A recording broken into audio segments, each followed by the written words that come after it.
Assalamualaikum warahmatullahi wabarakatuh.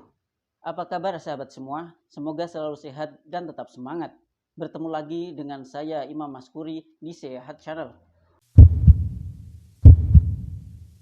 Pada kesempatan kali ini saya akan menceritakan tentang sejarah kerajaan Mataram kuno periode Jawa Timur. Kisah ini adalah lanjutan dari video saya sebelumnya, yaitu sejarah berdirinya kerajaan Mataram kuno.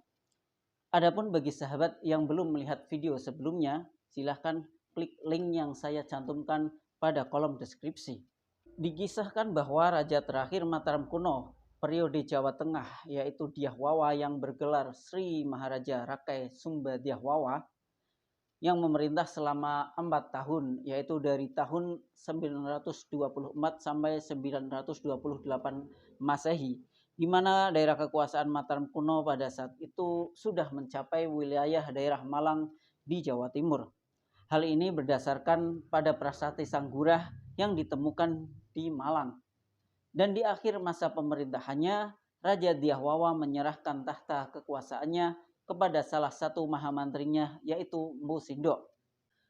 Banyak yang berpendapat bahwasanya penyerahan kekuasaan ini disebabkan Raja Dyah Wawa tidak memiliki keturunan, sehingga sang raja pun terpaksa menyerahkan kekuasaannya kepada Mpu Sindok yang juga masih merupakan seorang tokoh bangsawan di Mataram kuno. Pada akhirnya Mpu Sindok pun naik tahta dan menjadi Raja Mataram kuno dengan gelar Sri Maharaja Rakai Hino Dyah Sindok Sri Isyana Wikrama. Dan keturunannya dinamakan sebagai Wangsa Isyana, yang mana kelak menurunkan raja-raja yang memerintah di Jawa Timur. Tidak lama setelah Mpu Sindok berkuasa, terjadilah pemindahan ibu kota Mataram kuno yang semula berada di bumi Mataram atau di sekitar Yogyakarta berpindah ke Watugaluh di daerah Jawa Timur. Merujuk pada prasasti Turian, perpindahan ibu kota tersebut terjadi pada tahun 929 Masehi. Penyebab perpindahan ini belumlah pasti, namun menurut para sejarawan, yang menjadi penyebabnya antara lain bencana alam, wabah epidemi, politik, dan perebutan kekuasaan, hingga motif keagamaan dan ekonomi. Adapun menurut saya sendiri, teori yang paling mendekati kebenaran berdasarkan bukti-bukti yang ada adalah adanya bencana alam, yaitu bencana letusan Gunung Merapi. Teori ini diperkuat dengan adanya temuan beberapa candi-candi di sekitar Yogyakarta yang terkubur di bawah abu dan puing-puing Merapi, seperti Candi Sambisari, Candi Maurangan, Candi Kedulan, Candi Kadosoka, dan Candi Kimpulan. Namun tentu saja perpindahan kerajaan ini tidak dilakukan secara serta-merta. Kemungkinan bahwa perpindahan ibu kota kerajaan dilakukan secara bertahap dan dalam jangka waktu yang panjang. Serta faktor-faktor lainnya yang telah saya sebutkan tadi juga menjadi motif dari perpindahan ibu kota kerajaan.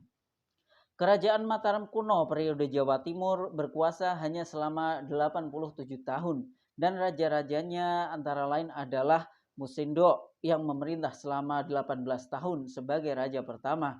Selanjutnya Mpu Sindok digantikan oleh putrinya yaitu Sri Isyana Tunggawijaya yang memerintah bersama suaminya yaitu Sri Lokapala selama 38 tahun.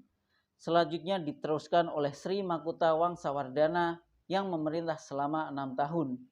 Dan raja yang terakhir adalah Dharma Wangsa Teguh yang memerintah selama 25 tahun. Kerajaan Mataram kuno periode Jawa Timur tidak memiliki banyak peninggalan-peninggalan candi seperti kerajaan Mataram periode Jawa Tengah sebelumnya. Namun peninggalan berupa prasasti yang dibuat oleh Mpu Sindok banyak sekali ditemukan di daerah Jawa Timur. Prasasti-prasasti tersebut antara lain adalah prasasti Poh Rinting di Jombang, prasasti Turian yang berada di Malang, prasasti Linggasutan di Malang, prasasti Gulung-Gulung di Malang, prasasti Cunggrang di Pasuruan, prasasti Jeru-Jeru di Malang, prasasti Gemekan di Mojokerto, prasasti Waharu di Gresik, prasasti Sumbut, prasasti Paradah di Kediri, prasasti Kanuruhan, prasasti Wulik, Prasasti Tengaran di Jombang, Prasasti Anjuk Ladang di Nganjuk, Prasasti Kamban di Mojokerto, Prasasti Muncang di Malang, dan yang terakhir adalah Prasasti Wurandungan di Malang. Prasasti-prasasti yang telah saya sebutkan tadi sebagian besar berisi tentang pemberian sima atau tanah perdikan, atau dalam sebutan lainnya yaitu tanah bebas pajak kepada seorang tokoh atau sekelompok warga yang dianggap berjasa kepada kerajaan. Kerajaan Mataram kuno periode Jawa Timur berakhir pada masa kekuasaan Dharma Wangsa Teguh, yaitu pada tahun 1016 Masehi. Runtuhnya kerajaan Mataram kuno periode Jawa Timur ini disebabkan oleh serangan mendadak dari kerajaan Sriwijaya dengan dibantu sekutunya yaitu kerajaan Luaram. Serangan ini dilakukan saat Raja Dharma Wangsa Teguh sedang mengadakan pesta perkawinan anaknya di istana kerajaan.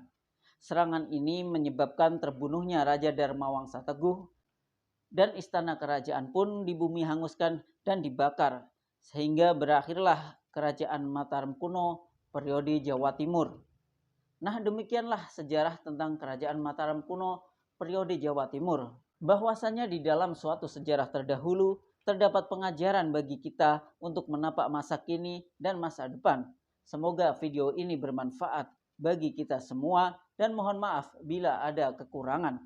Silahkan like, komen, dan share video ini karena saran dan kritik dari sahabat semua sangat berguna bagi saya. Dan jangan lupa subscribe channel ini karena subscribe itu gratis. Sampai jumpa di video selanjutnya. Terima kasih. Wassalamualaikum warahmatullahi wabarakatuh.